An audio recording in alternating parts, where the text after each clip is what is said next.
Hello everyone. Today in this video we will discuss one case law of CRPC and the name of the case is Lalita Kumari versus government of UP.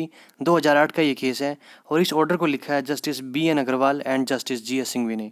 इस case के fact ऐसे हैं, इसमें एक आदमी है भोला जिसकी 6 साल की लड़की है जिसका नाम है ललिता और इस लड़की का हो जाता है किडनैप। तो भोला जाता है पुलिस स्टेशन में FIR दर्ज कराने, लेकिन पुलिस स्टेशन वाले FIR रजिस्टर नहीं करते हैं, कोई भी एक्शन नहीं लेते हैं। फिर ये SP को एक लेटर लिखता है कि भाई मेरी FIR दर्ज की जाए। फिर लेटर लिखने के बाद एक FIR दर्ज की जाती है, लेकिन FIR कटने के बाद भी उस लड़की की रिकवरी नहीं होती है। फिर ये Bhola under article 32 of Indian constitution एक रेट पिटीशन दायर करता है सुप्रीम कोर्ट में, ठीक है। फिर उसके बाद कोर्ट ने कुछ ऑब्जर्व किया कि भाई भारत के अंदर पुलिस स्टेशन वाले जो हैं यूजुअली रजिस्टर नहीं करते हैं FIR को, ठीक है, और केवल तभी रजिस्टर करते हैं जब हायर अथॉरिटी को बताया जाए, और रजिस्टर करने के बाद भी कोई स्टेप नहीं लेते हैं उस इंसान को या कुछ कॉग्निजेबल ऑफेंस को इन्वेस्टिगेट करने के लिए। तो पुलिस बहुत ढीली है इस काम में, ये कोर्ट की ऑब्जर्वेशन थी। और कोर्ट ने ये तक कह दिया कि जो जज है कई बार जज जो हरास जजमेंट दे देते हैं तो उस टाइम पे पुलिस वाले हॉस्टाइल बन जाते हैं। एग्जाम्पल दिया कि बिहार के अंदर जो पटना हाई कोर्ट है वहाँ पे एक जज ने पुलिस वाले को बेल नहीं दी, तो जब पुलिस वाले को बेल से मना किया तो पुलिस वाले ने कोर्ट के अंदर जज को असोल्ट किया।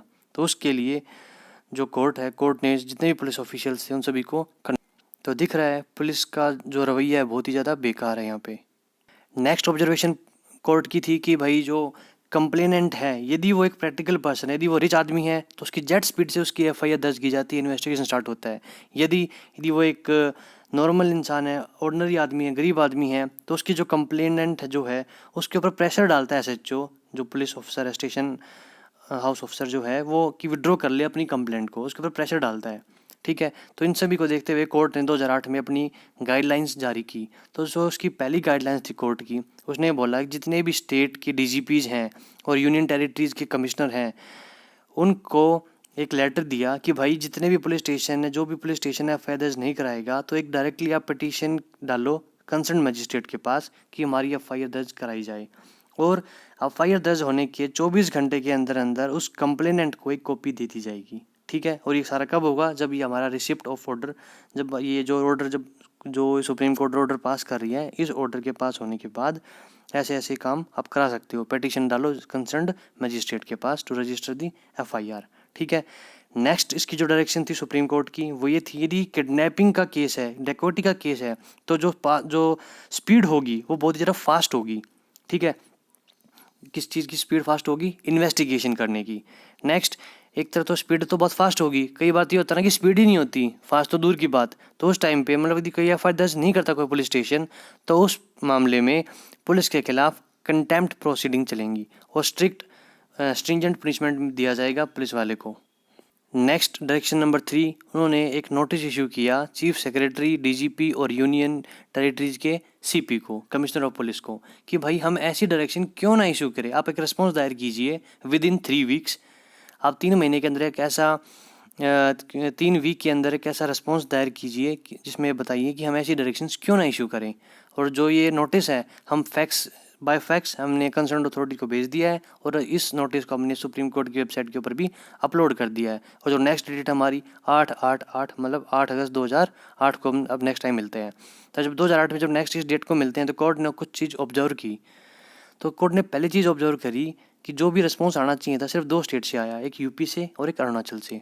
बाकी किसी ने कोई भी जहमत नहीं उठाई उस रिस्पॉन्स करने की। तो जो बाकी जो स्टेट्स के जो उनके काउंसिल थे, जो उनके एडवोकेट थे, वो प्रेयर मांगते रहे कि डेट एक्सटेंड कर दो, डेट एक्सटेंड कर दो। तो कोर्ट ने बोला चलो ठीक है, हम आपको 2 हफ्ते का टाइम दे देते हैं, लेकिन अब की बार आपको जो भी है हमने डेडलाइंस दी थी, जो हमारी 14/7/2008 की जो ऑर्डर था उसको इम्प्लीमेंट कराओ। यदि इम्प्लीमेंट नहीं कराया, यदि आप फेल हो जाते हो तो स्ट्रिक्ट एक्शन लेंगे हम, ठीक है। तो नेक्स्ट, तो 2012 में दोबारा से सुप्रीम कोर्ट बैठती है, तो उसमें इसी CRPC जो सेक्शन था 154, जिसके तहत FIR मैंडेटरी है या फिर इंक्वायरी करे पहले FIR दर्ज करने से पहले, इन सभी के ऊपर सुप्रीम कोर्ट बैठती है, 3 बेंच की जजेस, ठीक है।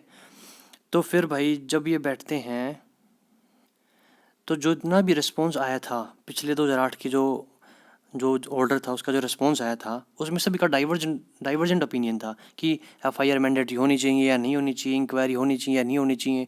तो एक डाइवर्जेंट ओपिनियन होने के कारण सुप्रीम कोर्ट ने बोला कि भाई ये तो कॉन्स्टिट्यूशनल मैटर है, तो इसलिए हम इसको 3 बेंच के बजाय इसको 5 जज बेंच को हम फॉरवर्ड करते हैं। तो जब ये इशू है 2013 में 5 जजेस बेंच ने सुना। ठीक है, अब जो सबसे इम्पोर्टेंट इशू क्या था कि पुलिस ऑफिसर बाउंड है या नहीं, किस चीज़ के लिए, after receiving information of a cognizable offence to register an FIR, पहली चीज़। दूसरी, क्या उसे प्रिलिमिनरी इंक्वायरी करवानी पड़ेगी या नहीं अंडर सेक्शन 154(1) ऑफ सीआरपीसी। ठीक है, तो ये इशू था सबसे इम्पोर्टेंट। सुप्रीम कोर्ट ने पॉइंट टू पॉइंट डिस्कस किया। तो पहला पॉइंट उन्होंने जो डिस्कस किया कि हमारे जो ये कोड है सीआरपीसी, क्रिमिनल प्रोसीजर कोड, इसका ऑब्जेक्टिव क्या है। इसका पहला ऑब्जेक्टिव, इसका मेन इंपॉर्टेंट जो ऑब्जेक्टिव वो यही है, प्रोटेक्शन ऑफ द इंटरेस्ट, किसका, of the society, mainly the poor people who are living in the remote area. जो गरीब तबके का लोग है उनके इंटरेस्ट को प्रोटेक्ट करना इस कोड का मेन ऑब्जेक्टिव है। नेक्स्ट, कि एफआईआर का क्या ऑब्जेक्टिव है। एफआईआर एक मेन डॉक्यूमेंट है किसी भी क्रिमिनल लॉ के अंदर, और इस मेन डॉक्यूमेंट से क्या हुआ, इन्वेस्टिगेशन स्टार्ट होगी। ठीक है, जो अथॉरिटी होंगी वो इन्वेस्टिगेशन स्टार्ट करेंगी। यदि कोई आदमी गिल्टी पाया गया तो उसको बुक किया जाएगा। ठीक है, नेक्स्ट उन्होंने काइंड ऑफ एफआईआर को डिस्कस किया कि भाई जो एफआईआर होती हैं 2 तरह की होती हैं under section 154 close 1 and 157 close 1। 154 में क्या होता है, यदि कोई भी इंसान जिसके पास इन्फॉर्मेशन है कॉग्निजेबल ऑफेंस की, और डायरेक्टली पुलिस स्टेशन में जाएगा और एफआईआर दर्ज करा सकता है। नेक्स्ट 157 में क्या होता है कि यदि जो पुलिस वाले हैं वो इटसेल्फ खुद से ये एफआईआर दर्ज कर लेते हैं यदि उनको कोई इन्फॉर्मेशन मिल रही है कि भाई जो ये इन्फॉर्मेशन है ये किसी कॉग्निजेबल ऑफेंस की तरफ इशारा कर रही है, तो खुद से ही संज्ञान लेते हुए एफआईआर दर्ज कर सकते हैं। ठीक है, अब जो पॉइंट था कि क्या एफआईआर मैंडेटरी है या नहीं, तो जो सेक्शन 154 क्लोज 1 उसमें जो वर्ड लिखे हुए हैं उसमें लिखा कि एफआईआर मैंडेटरी है। इसका कारण क्या है, मैंडेटरी क्यों है, क्योंकि वहाँ पे जो वर्ड्स लिखे हुए हैं वहाँ पे मैंडेटरी वर्ड लिखा हुआ नहीं है। वहाँ पे जो वर्ड्स हैं वो देखो, वहाँ पे सेल लिखा हुआ है, सेल मतलब मैंडेटरी। वहाँ पे जो इन्फॉर्मेशन है वो खाली इन्फॉर्मेशन वर्ड लिखा हुआ है, वहाँ पे रीजनेबल इन्फॉर्मेशन वर्ड नहीं लिखा। ठीक है ना, यदि कोई भी इन्फॉर्मेशन मिल रही है देन पुलिस सेल रिकॉर्ड दी एफआईआर। वहाँ पे रीजनेबल इन्फॉर्मेशन का कोई भी वर्ड यूज़ नहीं है, तो इसका मतलब जो ये एफआईआर रजिस्ट्रेशन है ये मैंडेटरी है। अब कुछ गाइडलाइंस हैं कि भाई किस केस में आप प्रिलिमिनरी इंक्वायरी करवा सकते हो। तो जो एक केसेस हैं वो ये 5 इंस्टेंस है जहाँ पे प्रिलिमिनरी इंक्वायरी होगी। इसका कोड है MCMCD। मतलब यदि मैट्रिमोनियल डिस्प्यूट है तब आपको प्रिलिमिनरी इंक्वायरी करवानी पड़ेगी। कमर्शियल डिस्प्यूट है, कमर्शियल ऑफेंस है, या फिर मेडिकल नेग्लिजेंस है, या फिर करप्शन चार्जेस हैं, या फिर 3 महीने से ज़्यादा टाइम हो चुका है एफआईआर दर्ज नहीं हो रही, इन केस में आपको एक प्रिलिमिनरी इंक्वायरी करवानी पड़ेगी। ये क्यों ज़रूरी है इसको हम आगे देखते हैं। नेक्स्ट पॉइंट देखते हैं एक बार, एडवांटेज ऑफ एफआईआर। एफआईआर के फ़ायदे क्या हैं। अभी हमने देखा कि एफआईआर 2 तरह से लिखवाई जा सकती है और जो कि ऑब्लिगेटरी होती है। एडवांटेज क्या है, ये पहला स्टेप है टू इंश्योर द जस्टिस, और ये अपहोल्ड करता है रूल ऑफ लॉ को। ठीक है, and it helps in swift investigation and even in some certain cases it helps in preventing the crime. ठीक है, और यदि फटाफट यदि इमीडिएटली एफआईआर दर्ज की जाएगी तो फटाफट मतलब लेस मैनिपुलेशन हो जाएगा, हो पाएगा, नोट हो जाएगा, हो पाएगा। ठीक है, next 6th point, relation between FIR and arrest. कुछ लोग बोलते हैं कि यदि एफआईआर कट गई तो उसका मतलब पुलिस आपको उठाई ले जाएगी। ना, ऐसा कुछ भी नहीं है। यदि आपको जो अरेस्ट की जो पावर है पुलिस को, वो सेक्शन 151 में है कि power of police to arrest even without the order from the magistrate they can take. But यदि पुलिस वाले इस पावर का मिसयूज़ करते हैं then they are liable to be punished under section 166 of CrPC. ठीक है, 166 में यदि इन्होंने कुछ गड़बड़ करी, मिसयूज़ किया उस पावर का, तो यहाँ पे 166 के तहत उनको पनिशमेंट दी जा सकती है। और जो ये एफआईआर है और जो अरेस्ट है दोनों के दोनों सेपरेट थिंग है। कई बार एफआईआर लिखने के बाद भी यदि आपके पास जो इन्वेस्टिगेशन स्टार्ट होता है, यदि इन्वेस्टिगेशन में आप निर्दोष साबित होते हो तो कोई आपको अरेस्ट थोड़ा ना करेगा। यदि आप गिल्टी फाइंड हुए तभी तो अरेस्ट होगा। ठीक है, तो दोनों ही सेपरेट थिंग है, एफआईआर और अरेस्ट का कोई लिंक नहीं है। ठीक है,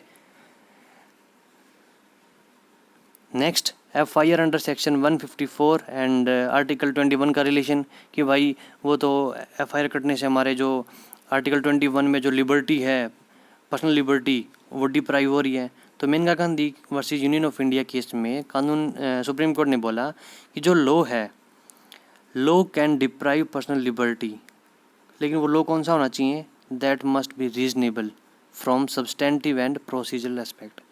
ठीक है, आपकी जो पर्सनल लिबर्टी है वो डिप्राइव हो सकती है कौन से लॉ से, if the law is reasonable. ठीक है, otherwise it can not be. और कोर्ट ने ऑब्जर्व किया कि जो CRPC है इसके अंदर एनफ ग्राउंड्स हैं जो आपकी पर्सनल लिबर्टी को इंश्योर कर रहे हैं। ठीक है, सेक्शन 154 को डालने का जो ड्राफ्टिंग करने का जो रीजनिंग थी वो ये था कि भाई जो विक्टिम है उसको उसका इंटरेस्ट भी तो देखना पड़ेगा ना, उसको भी तो न्याय जरूरी है। यदि FIR नहीं कटेगी तो फिर वो जो अक्यूज हो घूमता ही रहेगा। तो 154 आर्टिकल 21 को कोई भी वॉयलेशन नहीं करता। ठीक है, अब FIR से रिलेटेड कुछ जनरल गाइडलाइंस दी थी सुप्रीम कोर्ट ने, उन गाइडलाइंस को देखते हैं एक बार। पहला, यदि FIR डिस्क्लोज करती है कि ये कॉग्निजेबल ऑफेंस है तो उस टाइम पे it is mandatory to register the FIR and there is no need of pre inquiry, कि आपको प्री इंक्वायरी करने की कोई ज़रूरत नहीं है। यदि FIR दर्ज कराते हैं और FIR में कोई भी ऐसी इन्फॉर्मेशन नहीं दिख रही कि जिससे हमें ये लगे कि कॉग्निजेबल ऑफेंस है या नहीं है, तब प्रिलिमिनरी इंक्वायरी करवाने की ज़रूरत है। और हम अज्यूम करते हैं कि उस प्री इंक्वायरी में यदि वो कॉग्निजेबल ऑफेंस मिल भी सकता है और नहीं भी मिल सकता।